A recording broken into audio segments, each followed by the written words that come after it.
সেদিন 2.5 বছর পরে এক ফিলিস্তিনের যুবক দখলদারদের কারাগার থেকে বের হয়েছে।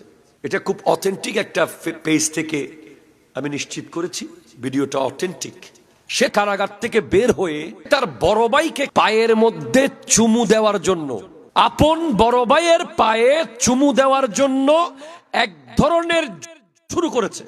শেষ পর্যন্ত সে বড় ভাইয়ের পায়ে চুমু দিয়েই ছেড়েছে। বাংলাদেশে গোটা দেশে মিলে আমি একজন ভাই পাবো কিনা সন্দেহ আছে যে তার বড় ভাইয়ের পায়ে চুমু দেয়। ঠিক কিনা বলেন? পাবেন না।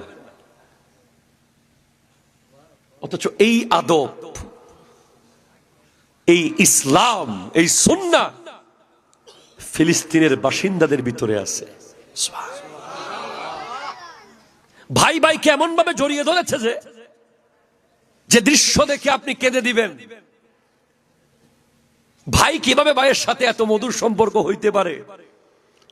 আজকের দিনে আপনি দেখেন সারার কালচার আমাদের ভিতরে ঢুকার কারণে আমাদের মধ্যে হিংসা ঢুকে গেছে।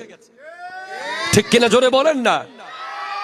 যখন আপনার কালচারের মধ্যে রোগ লেগে যাবে, সংস্কৃতি মানুষকে বিকৃত হওয়া থেকে বাঁচায়। সুস্থ সংস্কৃতি যখন বিকৃত হয় তখন একটা মানুষের মেধা বিকৃত হয়ে যায়, মনন বিকৃত হয়ে যায়, চিন্তা বিকৃত হয়ে যায়, চেতনা বিকৃত হয়ে যায়। আমার পাশের দেশ চ্যানেল বানিয়ে বানিয়ে, স্টার প্লাস, স্টার জলসা বানিয়ে বানিয়ে আমাদেরকে খাওয়ায়, আর ওরা সেগুলো দেখে না। আপনি খবর নেন।